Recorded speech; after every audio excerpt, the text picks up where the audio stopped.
This is the Wenning Strength Podcast, brought to you by Wenning Strength and Wenning Strength Media. For printed copies of Matt's training manuals, custom equipment, online coaching and analysis, and information on upcoming seminars, go to wenningstrength.com. For DVDs, digital downloads, and digital copies of all of Matt's manuals, go to wenningstrengthmedia.com.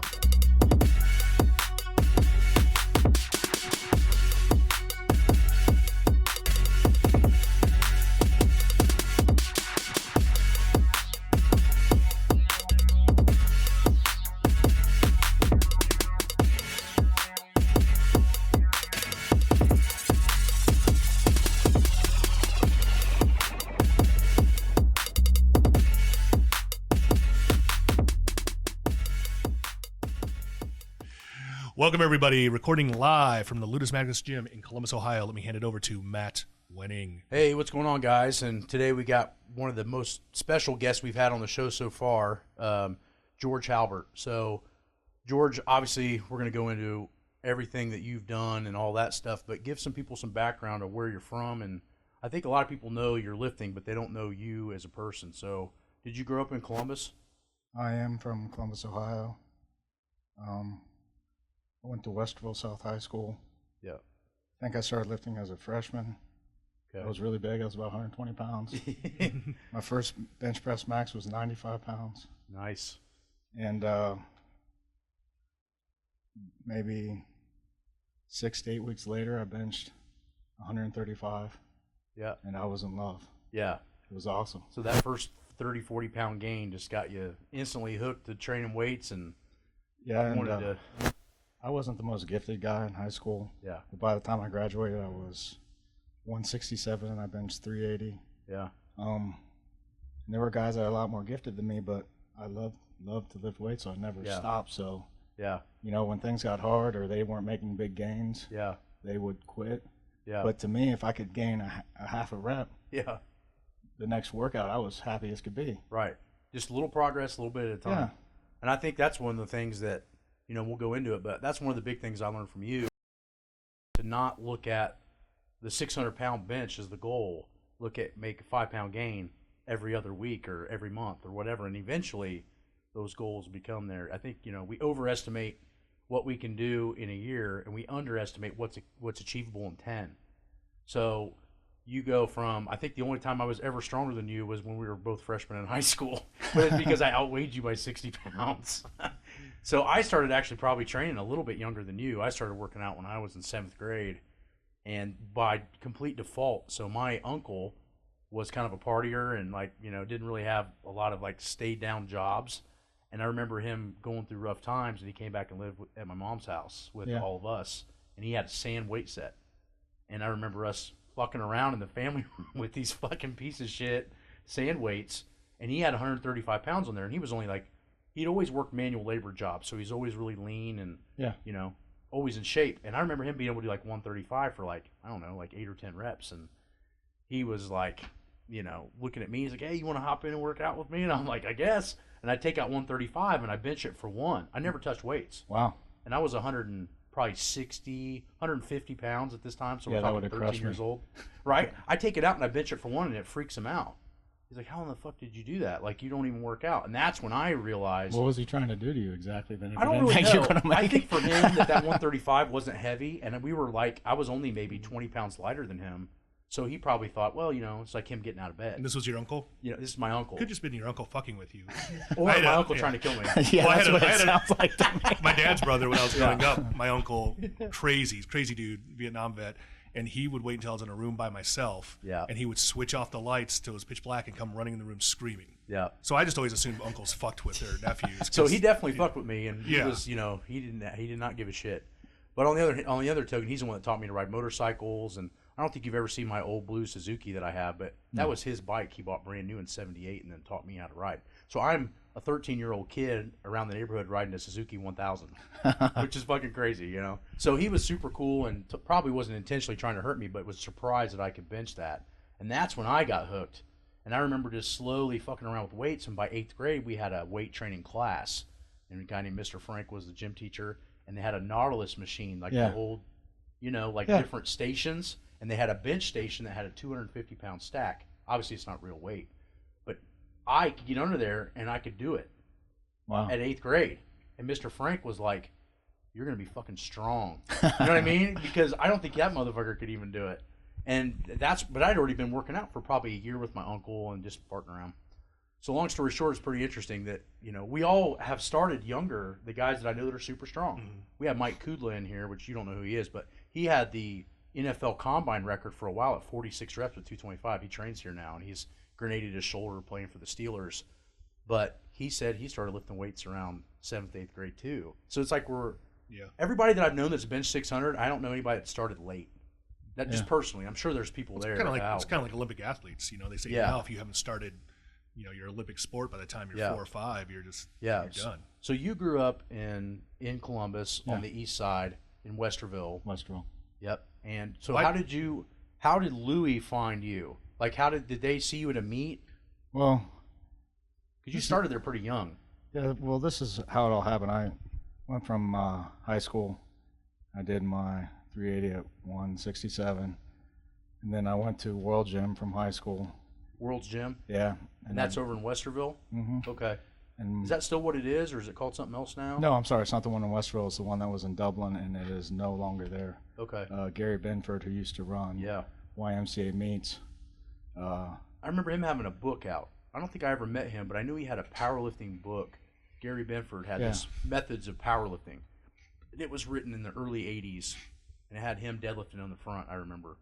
So you met Gary Benford here in town. Yeah, and I went to one of his bench press meets. Okay. I did 425 at 221. Yeah, this is raw. How old were you at the time? 18 or 19.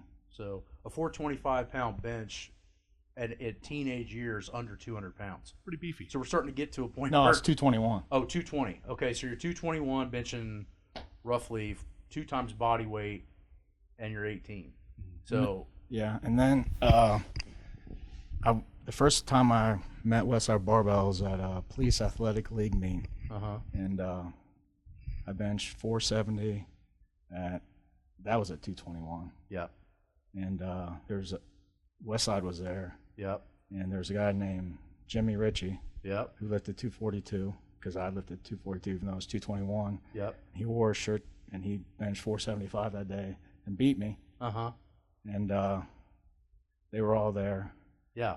The guy that actually got me to come down to Westside is named Tom Waddle. Yep. He was a national champion at 308. Yep. I guess there were some of them that would train sometimes at World Gym. Yeah. And I guess they would watch me, and I didn't know it because I was doing 315 for, reps of 6 and 10 and stuff like that. Yeah. And they thought that was impressive. I didn't know what was going on. Yeah. But Tom would call me from time to time and ask me to come down, and I just never wanted to go down there. And then one night he called me up, and I'm like, what the hell? Go try it out. And I went, and that was when they trained at Tim Van Horn's. They had a pole barn out back. Yep. And my first workout was Louis, Kenny Patterson, Dave Tate, Chuck Vogelpool, Jerry Obradovich, Tom Waddle, Mickey Tate, Tim Van Horn. Yep. And it was the most intense thing I've ever experienced before then. And I'm like, this is the greatest thing ever. And that's where I think you even got a better taste of what that original – I got the end – taste of that because I remember the first time meeting you was about 99 and I was 19 years old and I had come over from Indiana. I had seen you guys. I don't know if you were at the Arnold that day that I saw Louis out in like the convention center, but I came up to him and talked to him but I remember the next workout, the next time I drove over here to work out over there, you were there. And that probably was the same feeling I had that you had. Was I walk in and I'm from a local YMCA, like a normal gym you come from, where I don't know what the fuck I'm doing. I'm probably benching, at the time, I'm benching like 450, 470. Now I weigh 260. But I walk in there, and these guys are like light years ahead of me in intensity, and just the atmosphere was just something you can't get in a commercial gym. And I remember the first time walking in and seeing you guys working out, and I was just thinking, this is what it's going to take to be as good as I can get, And that was a double-edged sword, because then you go back and you realize that where you train now isn't going to work. You know what I mean? Like, it's not going to get you where you want. Why were you hesitant? You said it took them a while to talk you into it. Were you just used to training on your own? Or? No, because the people that I were around that in the gym I trained, I don't want to say names or anything. No, that's fine. Yeah. They told me not to go there. Yeah. They said it wasn't a good place to go. Yeah. They said I was stronger than those guys there. Why did I need to go there? Yeah. And I didn't know any of those guys. So right. Yeah. Yeah. So your other gym just wanted to keep you, didn't want to lose you. So or was it? Do you think they actually thought that? I think that they just didn't like Westside Barbell. Gotcha. Yeah. I don't think it was that they loved me by any stretch of the imagination, because I kept to myself and did my own thing. Yeah. Gotcha. And it's not like they were helping me out. Yeah. Right. That was the first thing, and it was probably from a different aspect, but coming from Indiana, like the old timers that were in Louis' like generation that knew of him when he worked out, when I told him that I was going to go over there and train, I was really going over there to train because I saw him and I saw Chuck. You know, Louis was kind of an extra that was like showing me a lot of stuff on how to train, no doubt. But a lot of the old timers in Indiana knew who Louis was like, that dude's a fucking nut. Like, he would show up at meets and bomb out, like just completely look like he never even trained. But then every once in a while he'd have a good meet. So a lot of the old timers remember him as kind of being a bomb out artist. He'd show up and either get beat or bomb out all the time. And so my old coach, Jim Dawson, was a 740-pound deadlifter in 1976 at 242, which was a berserker pull. Right. He was not very good at the other two lifts, but he was an amazing deadlifter. So he knew of Louis and had seen him in many, many meets. And he's like, but he also knew that there were a lot of guys over there like George that were training. And he's like, look, you're going to have to go over there and learn. You know, you're going to need the atmosphere. Like, this isn't going to work for you anymore. So I might have my timeline a little screwed up, but I remember, did you ever remember training at Westside when it was in my garage? Did you ever work out at Louis' house, my house now? No. So that must have been even before. What was the first year that you went over there? Like 90, 91? Would that be about right? 93? I graduated in 89. And I think I went down there when I was 21 or 22. So about 91, 92, something like that? Yeah. Okay, so that was about 7-8 years before me. So I remember going to Demarest. I don't remember it being any other place. And I know all the names you're talking of because I've met them all, but they were all way past retired. You know, like Van Horn was already running that big spring thing down in wherever that is, New Bloomfield or something. I don't know where it is. I've met him before, and I know Tom Waddle very well, and I've met Jerry O a lot. And, those guys were just a different breed of intensity. Yes. You know, I mean, borderline fucking psychotic. Jerry O was absolutely crazy. Yeah.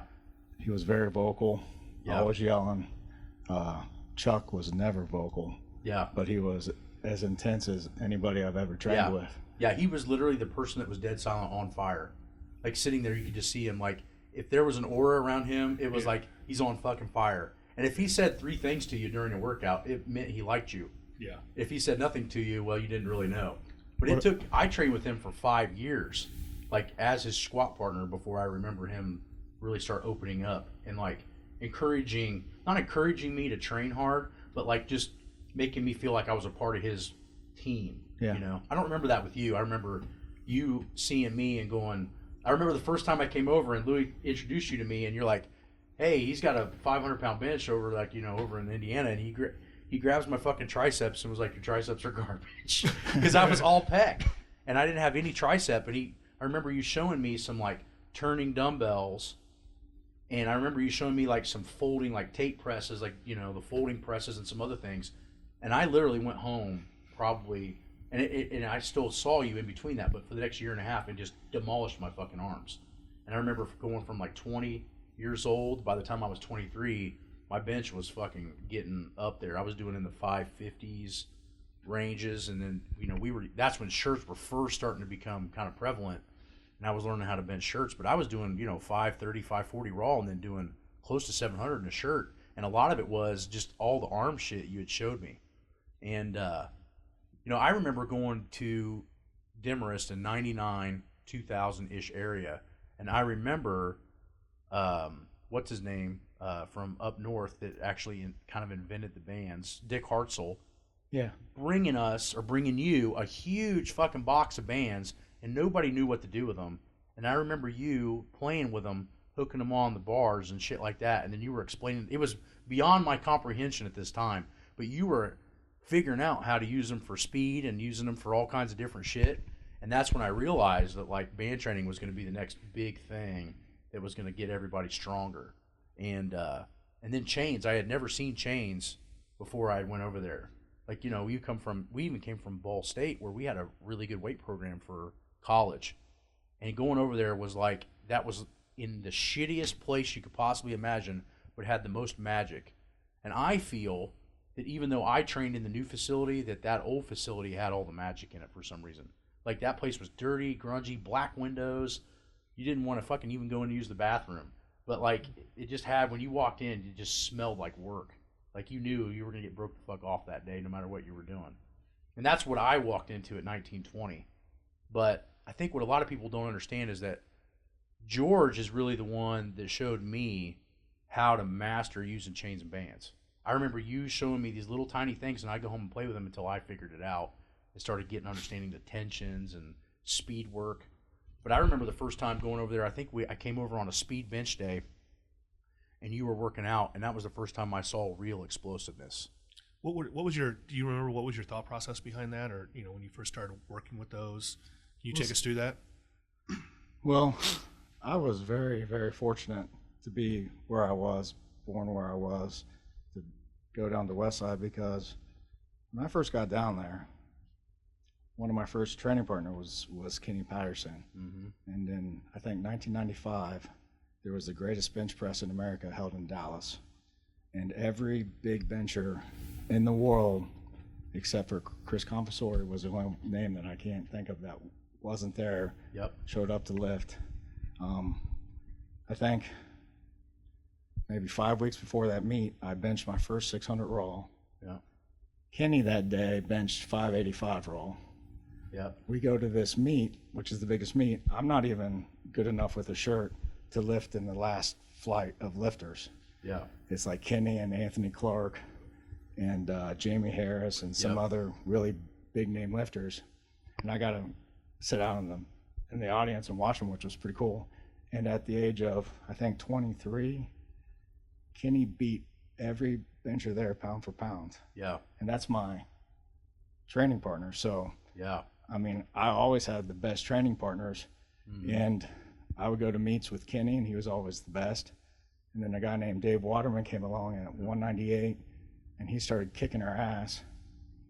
And I finally got sick of getting beat by Kenny and Dave.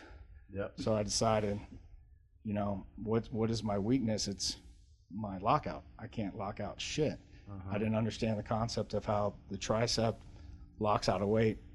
It might sound weird that I could bench 600 raw and not understand how my tricep locks out of weight, but I was a big pec bencher, and when I would get to the top, I would just try to squeeze out, but I wasn't squeezing out my tricep, even though I'm trying to visualize doing it. I couldn't do it. Mm-hmm. So I decided that I was going to swallow my pride, and I was going to learn how to lock out weight. So I invented this exercise, which was the 5-board band press, where I would tuck my elbows as hard as I could and take the weight out as far down towards my waist as I could, and with my elbows in, drive towards my feet. Mm-hmm. So the only muscle that could engage would be my tricep. Yeah. Now, a lot of people, I try to show this exercise, and they will not swallow their pride enough to use a low enough weight where it's the functional. Only muscle that's working is the tricep. Mm-hmm. And then the other thing I realized is bands, if you get enough band tension on there, if you stop pushing for just a millisecond, guess what happens? That weight is coming straight back down on you. Right. Now, a lot of people don't realize when they're using free weight and they're pushing weight, there'll be moments where they'll stop firing and readjust and stop firing and readjust all the way through. If you're using bands, you don't have that millisecond to readjust. You got to learn how to fire the whole way through. So I started playing with bands, and I realized that if you use all bands, there's just too much speed and you can't stabilize the bar. If you don't use enough bands, if you get enough weight on the bar, because bands only can apply so much force, that the speed of the bar will go away because the more weight takes away the force of the bands. Mm-hmm. So I tried to find a balance, and I found it to be about 50%. Yep. So my goal was I would do these 5-board band presses, and I would work up to a single, and I would try to get as close to 50% on each one. And if I got stronger, I would graduate to the next level of bands. Mm-hmm. And over time, it didn't happen right away, but over time, my tricep learned how to lock out a weight. Now, my lockout went up over 200 pounds, but my tricep actually didn't really get stronger, because if I would do tricep exercises, they weren't stronger, but what it did is it learned a firing pattern of how to lock out a weight. Mm-hmm. So now my weakness is no longer my weakness. Now it's one of my strengths. And one of the things that happened was Louis used to time our world record bench presses, and I would have one of the fastest presses there was. Mm-hmm. Well, he said your speed is slowing down because you've added 2 seconds to your press. But it wasn't my speed slowing down.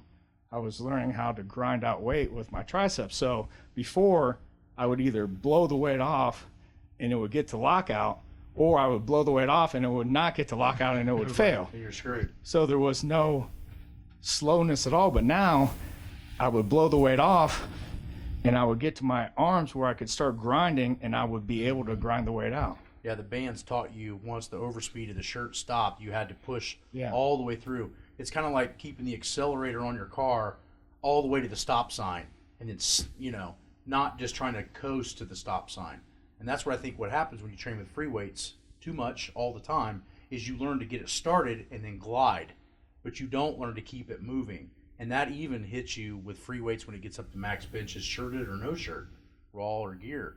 And that's where I thought you had the best ideas on that, because I had the same problem. I come from YMCA. Everybody's like, oh, your pecs is your bench. Well, then once I learned from you how to get my arms stronger, my pecs started to realize I was a 600-pound plus bencher, you know, and that's where I really picked that up. And I remember, like, the first time I think we were over at the old gym, I remember you and Kenny doing well over 600 on a floor press one day. I know it was over 6 plates on each side. I don't know the exact weights, but I want to say that was around 2,000, 99, 2,000, but Kenny was just fucking huge. I remember you being more explosive than him, but him having more muscle mass. And maybe it just looked like that because he was smaller framed than you. I don't know, but I just remember seeing Kenny, and he just looked like a blob of fucking, like, pec and traps and, like, shoulders. He just looked huge. Well, when I did that 600-pound raw and he did 585. Yeah. Now, if we did lockouts, I couldn't even come within 150 pounds of him. Uh-huh. Because if he could get a weight raw off of his chest about an inch, it was gone, and get it into his arms, it wouldn't explode off of him, but he would just dump grind truck it city out with his arms. And you were reversed. You could get it moving fast, but if it stopped, you were in deep shit. Yeah, and what really sucked for me is I knew what Kenny was doing. And he would always sit on the end of the bench squeezing his arms out, you know, visualizing before he would perform his bench press. Yeah. I would watch him and I'd be like, I see what he's doing, but I can't do it. And it seems like such a simple concept to lock something out, but I had to go way backwards to go forward. And I was willing to do it because, I mean, I wasn't going to beat either one of them. I was close to them. Yeah. But I wasn't going to be able to beat him. You were the first guy that taught me that, you know, I have seen so many guys come before and after me that have more genetic potential than either of us. But the difference between us was I felt that we were willing ego-wise to step down to come up. And I think a lot of dudes weren't willing to do that, you know. What would you say what was the raw, strongest dude in the bench press you've ever seen? Like, I mean, just train with, or? Well, the strongest guy I ever trained with was Nick Winters. Right. Because we had records for every exercise at Westside Barbell. Yep. And the most I had ever done was 625. And he came down and he was on that 700, around that area. Yeah. And I would introduce him to an exercise that he had never done before with bands or chains. And he would have absolutely no control of the weight on the way down. But when he would go to push that sucker up, it was on. He broke every record of every lift I ever introduced him to on the first time. Yeah, and that's impressive as shit. Because I remember you showing me exercises, and I'd come in, it would just absolutely fucking crush me. Now I got what better. size was he? Like what were you talking about? Like he was 320, 30, 340. Huge pecs.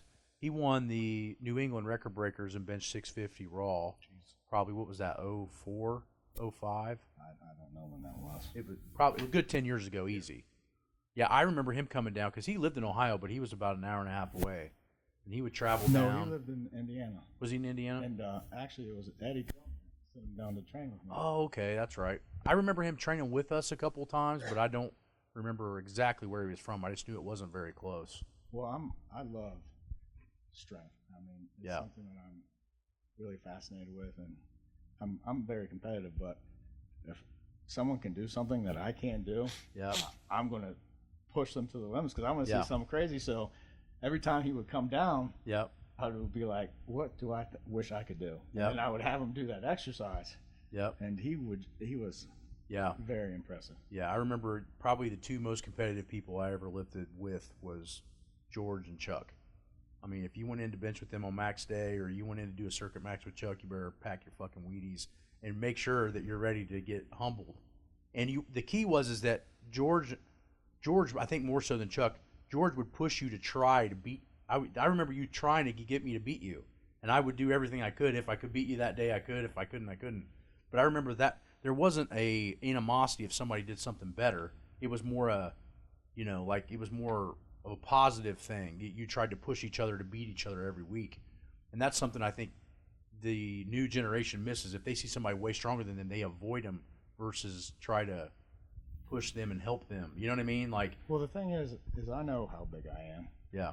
And to me, I know there's no way I could be the strongest dude out there. I mean, there's no way. Yeah. So if someone I can see more potential in, I want to see it. I don't want to hold it back. Yeah. I want to see what they can do. Yeah, that's because the same thing. The other thing is the more someone else can do, the more I believe I can do. So it sort of works both ways for me. Yeah, you increase your possible chances of what you think you can do. And that's kind of the same thing when I saw Tim, my old coach at the Y.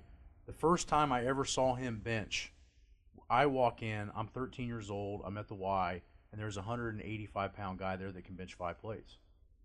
And I'm looking at this son of a bitch going, holy fuck. You know, I mean, he was just a ball. He was like a Kenny Patterson, but at the Y that didn't know what the hell he was doing. But he could bench he's been able to bench 500 for the last 12 years and never got 1 pound better. But at that day when I walked in as a 13-year-old and saw that 500 and saw a guy my size, but obviously I'm taller and chunkier and he's all muscle because I'm a kid and he's a grown man, that's when I knew there was no limits. Like, I'm thinking, well, fuck, if he can do 5 plates, I can do 5 plates. But it was funny because I go down and did this little small seminar. You know where Jackson, Ohio is? It's down by Athens. It's a little tiny town. I go down there and I'm showing them how to do stuff, and we put 315 on the bench just to show them some technique work, and they're freaking out. But what I realized is that from a kid, I got so desensitized to what was heavy and what wasn't, what was capable and what wasn't, that you find that a lot of times the people that the factors that limit them is their own environment. Yeah.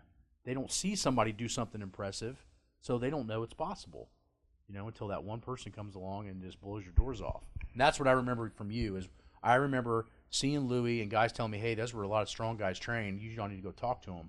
And then the first day I walk into the gym, George and Kenny and all them guys are doing like some crazy band press or floor press, and I'm seeing like weights I've never seen before. But that was at 19 years old. So immediately I'm desensitized. Like, I'm impressed, but I want to be that. You know what I mean? So I think that's happened to you and me just at different ranges. Who's the most intense training partner you've ever had? Like a guy that just...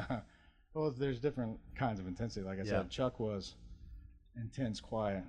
Yeah. Jerry Obradovich was loud, intense, yelling, screaming. Yeah.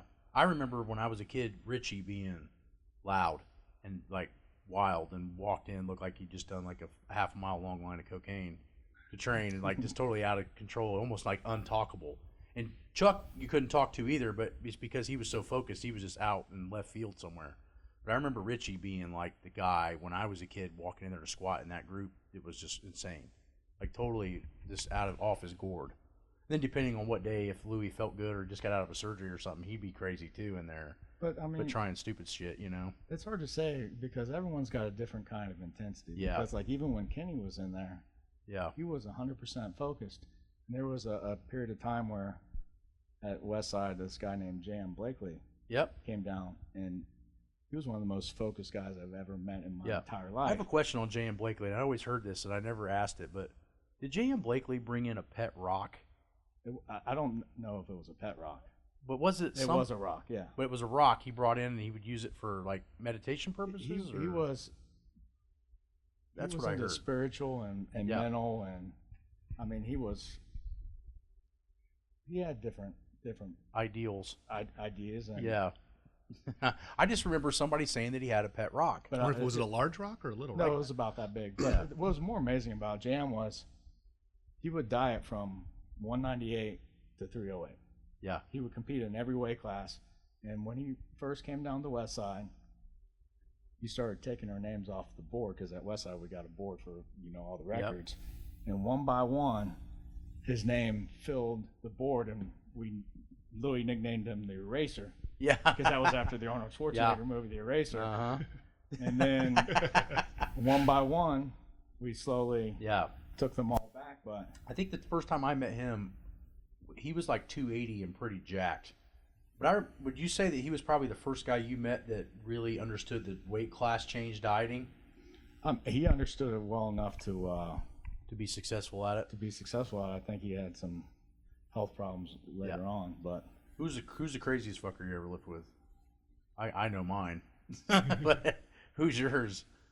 Just absolutely batshit nuts. They don't even know how they focus and like handle in and out of the gym, or just in the gym? I mean, either. Just general. I've seen Jerry Obradovich walking weights out at meets, yelling. Yeah, just totally insane.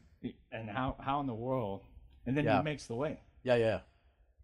How does that happen? I don't know. The craziest dude I ever met, trained with, that I couldn't believe even was stable enough to train was Phil Harrington. I mean, I remember being over there, and I think he was legitly bipolar or schizophrenic, but like he was totally out of control. I remember like, how does this guy function in real life? And he actually didn't, but you know what I mean? It's like that was a big wake up call for me that I'm not in my master's program anymore, and I'm not around home. But I've seen him train a lot of times, and I never saw him get crazy. No. I mean, I don't know. Maybe it was just leg day or something, but he was off his rocker. When he came down to Westside, he wasn't like that. Yeah. Maybe it was the atmosphere. Maybe he didn't feel like he could act that way down there. That's true. That might be true too. What do you say about the transferring?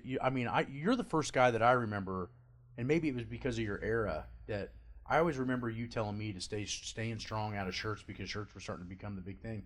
But you were the one guy that I knew that had a world-class bench raw and then had world records in shirts. I mean, it's almost, if you were to go back, would you have tried to get that raw number when you were at your peak, say in 96? Because I think that number would still be close in the top. It'd be in the top 2 or 3 in the 220s and 42s from what I saw. Do you think? Well, it's easy to say going back, but the problem was when I was coming up, raw benching wasn't important to. I mean, there were people that, don't get me wrong, there were people that were important to, but everything in powerlifting was centered around equipment. So there was, if you wanted to compete against the best lifters, you had to be in the equipment. You put equipment on, and equipment was never something. Like I said, that meet in Dallas, that Kenny beat everyone. I had just benched 600, and at that meet, I think I might have made 670. Right. So we're talking about 70 pounds, and I remember. You're like a 10% gain. Yeah, I remember the first meet. There was going to be at the Arnold. There was going to be a guy there named Bill Crawford. Yep. That supposedly benched 400, but could bench 700 with a shirt, and I'm like, there is no way in the world. Yeah. And he's at the meet, and I go up to him before we warm up, and I'm like, you can get 300 pounds out of a shirt? He's like, yeah. I'm like, let me see your shirt. Yep. And he pulls out this shirt, and it looked like it was thin. It wasn't thick. It I was like, there's no way in the world that this shirt can give you 300 pounds. That's what I'm thinking to myself. Yeah. Well, lo and behold, he put up 700 that day. Now, the judges turned it down. I don't know what he did wrong to them. Yeah. But to you, it looked fairly clean. To me, it looked like a legitimate lift. And I wasn't someone that was like, well, he's cheating because he can get more out of a shirt. To me, I'm like, how in the world did he do that? Yeah. And it wasn't more than a year later that I get his phone number, and I'm like, hey, Bill. Yep. How in the world do you do that? And although he was super competitive and he was a legitimate lifter, and when he would go to meets, he would bring his A game every time. He was a really good bench presser. Yeah. And even though I was someone that, he would consider he was competing against. Right. He talked to me for over an hour on the phone and laid it out for me. Now, although all the things he told me were true, my mind really couldn't comprehend. Yeah, you couldn't absorb it. Well, I remember the first time me and Drex went up and met him at Detroit Barbell, and he taught me that, and my bench was stuck at 670, 680, and I was probably doing 520, 530 raw. And I remember him teaching me that shit, and that's when I got my name on the record board at Westside the first time. He taught me that, and then I hit 700 literally in a week. Like a week after learning how to do his little shit, and then I kept playing with it, and then within the next 2-3 months, I benched 785 and took JL off the record board because he had 775 up there for a lot of years. And then I took that 785 off. I don't remember how long it stayed on there, but that was my first thing where it's like, all right, I'm learning my stride now. And that was at 785 because in the next meet, I did 815 in a full meet. And that was, at that time, 800-pound bench after squatting, close to 1,100 was huge. Yeah. But it was all Crawford's techniques that taught me how to do that, I remember seeing Crawford, and you're absolutely right. I remember seeing Crawford. We were up at his gym, and he got literally crushed with like 455 raw because I think I was in there benching raw and he wanted to work his way up. Yeah. And then he wants to put a shirt on and we start playing with shirts and then he fucking does like 750 for a double that day. Yeah. I think he topped out around 860 or 870 on a shirt bench, didn't he? Did he ever get 900? It had to have been close. But long story short, he was super impressive. Let me try to think of anything else. You got anything you want to ask him? Peeps? One thing I want to say, actually, is I wanted to thank you. You probably don't even remember this, but about 2 or 3 years ago, I had some serious shoulder pain. And to the point where I'd have one of the guys here try to pop my left shoulder back into place. And I remember I went on a work trip to Chicago and sat there the entire time popping, Advil and stuff because it felt like my shoulder was out of joint. Like I'm in this all-day conference, like just in ridiculous amount of pain. Mm-hmm. And I came back and talked to a orthopedic surgeon, and of course, as we've said before, operators want to operate, right? Yeah. So he's like, you've got torn labrum, we got to go in there, we got to scope it, we got to clean it out, and all this stuff. And I came in here to work out, and you were here working out that day, and I think noticed you just noticed that my shoulder was bothering me. And you asked me about it, and I told you, and I was like, yeah, it looks like I'm going to have surgery on it. And you kind of laughed. You're like, no, you don't. And you showed me a couple of things, but one thing in particular, taking a band and kind of putting it around a bottom peg and kind of almost like an uppercut motion and just blood flow to it. And I did that for... And I remember because after you taught him that, he did that shit religiously for probably 3 months. Oh, yeah. Yeah, and I still, to this day, if every once in a while... He has no shoulder pain. Yeah. Benching, That's awesome. 370, 380, no pain, and it's fine. Yeah, and doing it literally for a week, I was out of like the amount of pain that I was in. 2 weeks later, I had no pain at all. Yeah. So I never had a chance to thank you for that, but I tell people that all the time too. Like anybody comes in here, and I've told Matt before, so I've never had a chance to thank you for saving me from having to have. Well, you don't have to say thank you, but I'm glad that you told me that because when you hear stories how you help people, that's the best thing. The things that I appreciate George for is the fact that he was you're the first person that let me realize that getting strong wasn't easy smarts wise. There was a level of intensity and work you had to put in the gym, but the way you learned to calculate how to do speed and how to go heavy and how to rotate exercises, all of that stuff came from you. And I would say that the template that I originally learned from you over the last 15 years, that hybrid system is still in play here with everyone that's had shoulder pain and doesn't have it anymore. Yep. Rob, that's benched, close to 600 now raw. And all of my clients that have come in, they all use a hybrid system that you at least showed me. Wherever you got that from is different, but I put all the credit to you. And when I switched, you don't know this, but when I switched my squat training to your philosophies on bench is when I squatted the world record in full equipment. That's awesome. So when I trained more like Louis did, heavy every Friday, not a lot of variation, lots of equipment, when I started utilizing that, we trained raw, we trained a little bit of gear, we trained a lot of gear, and did that kind of rotational thing that we did, and then you take a day off where you recover and work your weaknesses. When I implemented that thought process to my squat, that's when I squatted the world record raw. And literally I had to get away from Chuck and Louis to do that because that was not the cycle system to do, right? I mean, we had this set up with Chuck, and Chuck's way was similar, but your way was a lot more recovered based. I remember feeling much more recovered, and the difference was I squatted everything I had 11-10, damn near breaking my legs to switching over to that bench press philosophy on how to rotate the shit, and I squatted 1197 easy. So the jump was 100 pounds in 7 months of having that philosophy of don't just come in and train hard, focus on these little areas that are going to make you better. Pick the exercises that are going to fix your weak spots, not just come in and just have a variation for variation's sake. You know what's funny is you talk about Chuck. When they first brought the bands down to Westside, and we were trying to figure out how to use them. Yep. I remember I went off on my own, and that's when I started doing the 5-board band presses and working my lockout, and my lockout just taking off. Well, at the same time, Chuck took bands to the squat. Yeah. And he started, I don't know if he was using the 50% theory I was, or he was just using more bands, more bands, more bands. Yep. But he was doing pretty much the same kind of experimenting I was in the squat. And during that time period, my bench went up through, started breaking world records and becoming the number one formula bench presser in the world. Yep. And his squat breaking world records at the same time using bands.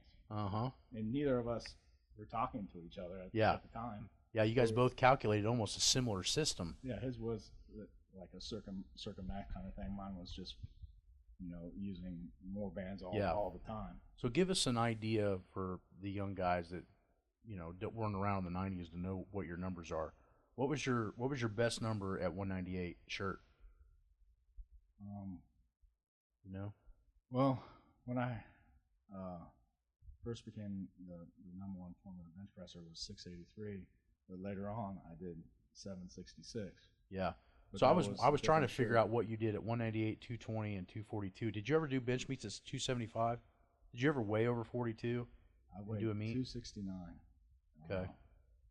I was in the 260s when I benched my first 600 raw. And 69 at your frame is fucking huge because I weigh 73 right now. And you're, how tall are you, 5'7"? I've been as high as 5'9". I'm probably shrinking every day. Yeah, so you've hit high sixes at 198. I know you've done. Well, I've done 766 at 198. So that's you did it. You did that. I came back.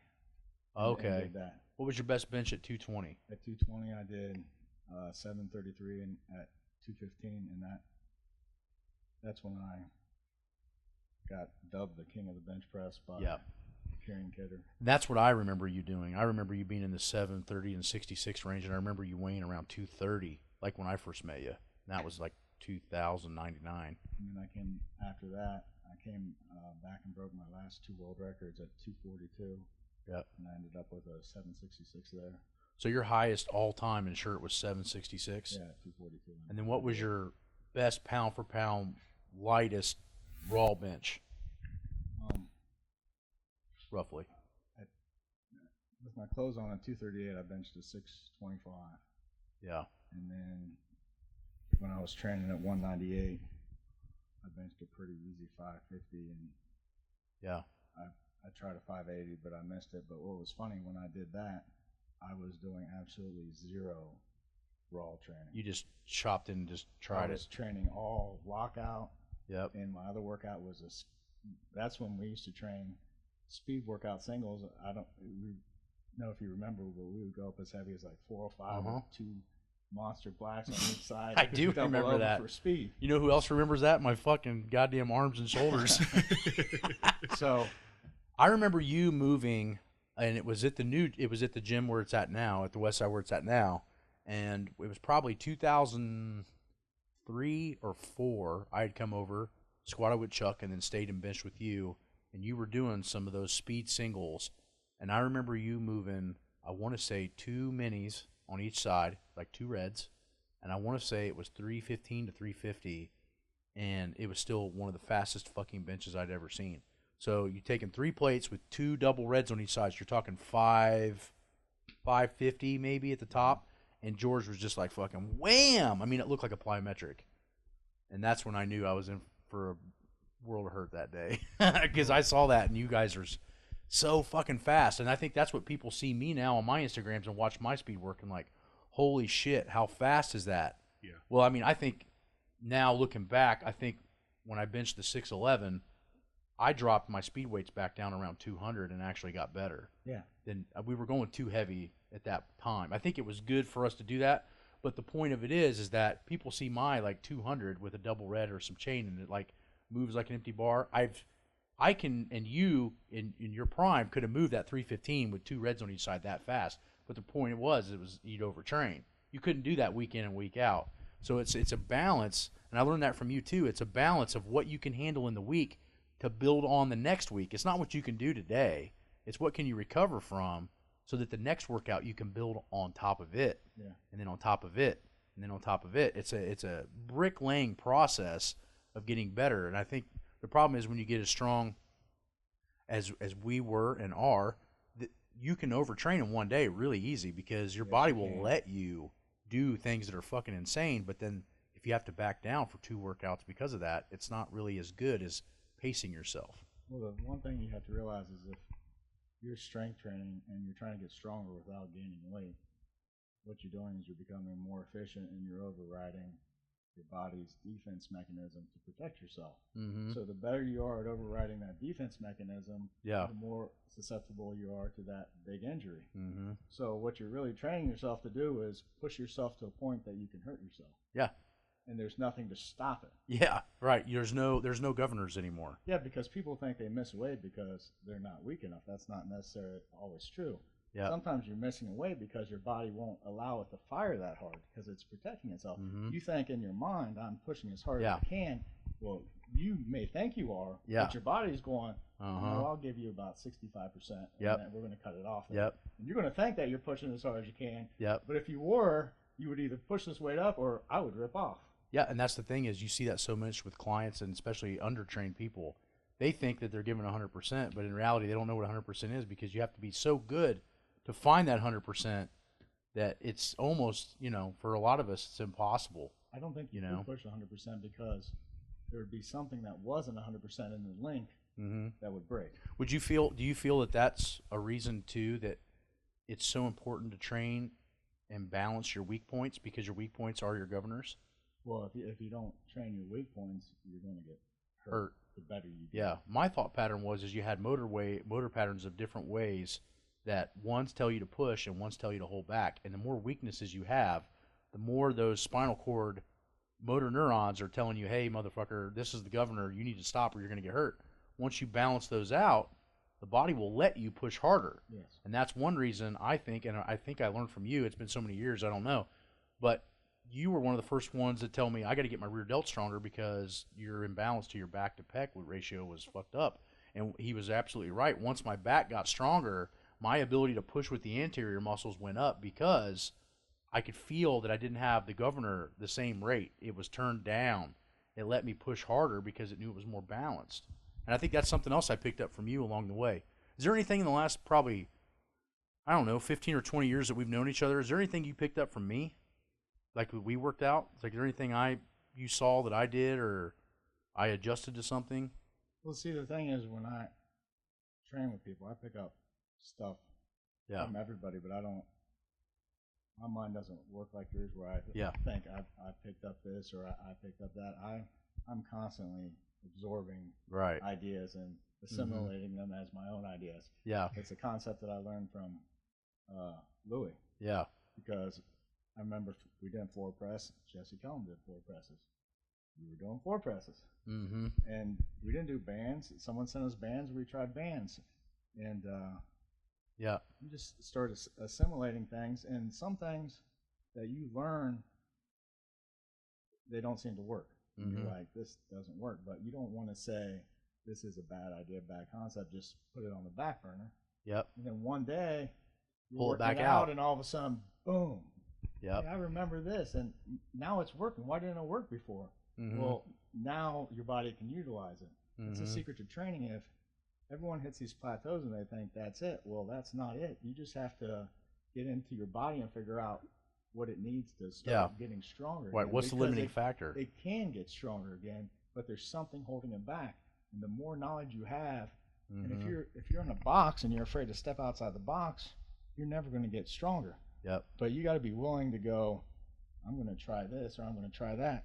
And sometimes it's hard if you have training partners because, I'm going to experiment on something for myself, but if this doesn't work, and I'm doing this and my training partners all want to do it, then they're going to go backwards too. So you got to find a balance of how you're going to try things out, because you don't want to set other people. But I'm willing to experiment on myself, but I don't want to experiment on other people. I know some people like to experiment on other people, but I want to try it for myself. And then if I can understand it and see how it works, then I'll try to incorporate it for other people. For sure. Yeah, I mean, that's exactly what we do here. There's a lot of stuff that I play with. We just see, how it functions, and then we'll take it and we'll pull it back. But I think you're right. There's no bad idea. It's just an idea that's used at the wrong time for an area that you don't need. I don't know. I think close grip football bar to a 5-board was a pretty bad idea. When did we do that? We didn't. You were gone for a week, and I think it was Teddy or one of the interns misread it. Yeah. And they were all getting set up, and Rob and I kind of walk over, and they had the football bar, the close grip, and somebody puts a 5-board under. We're like, whoa. You're going to take your goddamn thumbs off. They're literally going down to a 5-board. Yeah, okay, there are some bad ideas. But I would say that was a bad idea. I would say overall you see a lot of – there's always – everything is useful at a certain point, but at what point? Well, that's the $100 million question. Well, especially if you guys take your expertise and adjust it. Somebody can come to you with an idea, like you said, that may or may not work for you at that time based on your body, but if you tweak it, if you adjust it, and work with it, and then you're going to be able to kind of mold that into something usable. Well, so say for instance, if you learn about strength training, they tell you there's a lower rep range that you want to use, which is generally very true. But sometimes you step outside of that rep range and you go into higher reps, and all of a sudden, guess what happens? You start getting stronger again. Does that mean that higher reps is the way to get strong? No, that doesn't mean that that's the way to get strong. It just means that sometimes your body just needs a little nudge, and it comes from this area. You don't know what area it's going to come from, but if you're afraid to go there, it's never going to get that nudge, and you're going to be stuck. And I think the problem is, even you see it in lifters, is we're creatures of habit. I think that's the other thing that makes us different is I like variation. It makes it fun for me to keep training hard and practicing and implementing new things because I want to use my brain as much as my muscle. But I think for a lot of people that I've ran into that's come in from other gyms or they want to see how I train, I find that they're locked into this mentality that they don't change enough. And that's what really limits their ability to get better is they're not willing to outsource and try new shit. It's like right now when's the last time we used fat grips with that wide of a grip for sets of 10? I can tell you, never. We've never. Never. But I was just like, let's just do something different. Let's make it harder in a different way. I can't remember the last time we pulled those out. I didn't even recognize those. So. I mean, that's the thing but I learned a lot of that philosophy and thought pattern from you. And that's where I think a lot of people, you deserve more credit than you think you do for being the person of variability that understood how to change things and be very conscientious on why you're doing something versus just coming in and working out hard. Well, to me, credit's not important to me. What's important is the ability to learn. Yeah. So if people can come in and I can help them and that helps me, then I don't credit me. Yeah. Do you have a lot of older articles? Did you write a lot of articles or anything? Well, Because I think the problem, what I'm getting by credit is, I would like people, if you've had stuff out that you've written before, there's a lot of people out now that don't know what we knew 20 years ago, that if they were to dig up George's old articles, and maybe we'll find them and we'll post them on the website just so people can read them, but I think that there's a lot of value in your thought system, and for other people to learn that system, they need to know who you are to read it, you know. I used to write articles for Powerlifting USA and Power Mag. Okay. Back in like 90s and 2000s. Early 2000s. Well, what we'll do is we'll try to find those for the listeners and post them. I like it. We can have a George Halbert, you know, page of like your articles. But that's all I had. If you've got anything else you want to talk about or anything, I mean, I think that's a great podcast, and I think it introduces you to a whole new level of people. But George was one of my mentors. He's one of the guys that taught me a lot of things and was completely open with all of his knowledge, and I mean, so gracious when I came over to teach me anything I knew. So, well, when you came in, you were big, you were strong, and you were intense. So, if I can help you out, it's going to help me out. Because, I mean, you were never egotistical. I mean, I've helped a lot of people that were egotistical and all about themselves, which you don't gain as much from them. But you were willing to help out, and to me, it was, how could I not? I mean, it was a big win for me. For sure. Seeing you be successful, I mean, that gives me a good feeling. You know? Yeah, I think it's really interesting pedigree of the lifters that's come from George's circles at different times. You got who would you say? Let's real quickly. Who would you say that people may not know come from your pedigree? I know Nick Winters came from doing a lot of stuff you guys did, and we had, you know, Mike Brown was one of the first kids to bench 700 as a teenager. I remember him being kind of under your tutelage. I've had the privilege of helping a lot of people, and I don't. Yeah. I'm just trying to remember the guys personally that I knew that did really well and did phenomenal shit from using your stuff. Fry was another one that was a really good lightweight bencher. Oh, speaking of Jason Fry, I have a really interesting story about him, because when people would come down to lift with me, and it'd be the first time they would lift, you know, I'd always try to feel them out to see what they were about. Yeah. And one of the favorite things I loved to do was I'd ask them what they could bench. And they would tell me, and guess what they would have to do the first day? Do what they told you. They would have to bench, which backfired on everybody. And Jason Fry came down, he was 181, and he told me he could do 440. He benched 455. Yeah. The only guy that has ever come down and benched more than he said he could. Than he could. And you think, I remember guys at Ohio State coming in and them telling us, I don't know if you were there that day. This would probably have been 2005. I think some Ohio State guys had come down for some combine training, or their coaches had brought them down, and all of them said, oh, we could bench 405 or whatever the number was. They would get fucking crushed with like 350. Well, see, here's the reason why, because they use a formula. Yeah. They're like, if I can do 225 for 30, then I can bench this much. But that formula isn't true, because just because you can bench 225 for 30 has absolutely nothing to do with your muscles allowing themselves to fire hard enough to bench. I find it works the opposite way better. If somebody can bench a max weight once, they can grind through the pain of doing lighter weights for more reps. But it's not other way around, because there's that oh fuck point. Where when you take something out and put it in your hands, and you're used to doing 225 for 30, but then you put 455 in your hand. It feels it's a different story. A lot different. And then that's what I'm talking about. Your body will not. They may be strong enough, but their body won't allow them to fire. It was just ironic, though, that you have people come into like the strongest gym in the world that's a power lifting gym. Like, don't bullshit. That is bench pressing. Oh, I've had that happen in here a bunch. I had a girl that came in and told me she used to be strong and deadlift 300. This was like, so I was like, well, how long ago was that? She's like, oh, like 6 months ago. And then she came in, she couldn't deadlift 185. Yeah. I'm like, I think if I could pull 300, I'd probably still be able to pull 250. I mean, just my opinion, but, you know, it's just funny, you know, you see that all the time. But I mean, just a huge influence on my career, huge influence around town, and definitely a gold mine of information in Columbus and in the powerlifting that needs to be sought after more. I don't know how many guys you train now with you. You got quite a few guys come and train with you, don't you? 10, 15. That's a good number. Well, this is George Halbert from Westside and one of my old mentors and coaches, and we will talk to you guys soon. Yeah. Thanks, sir. Awesome.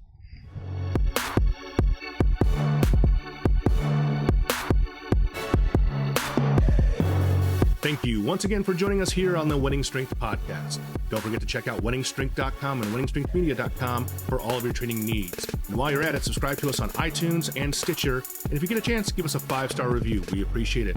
We'll see you next time on the Wenning Strength Podcast.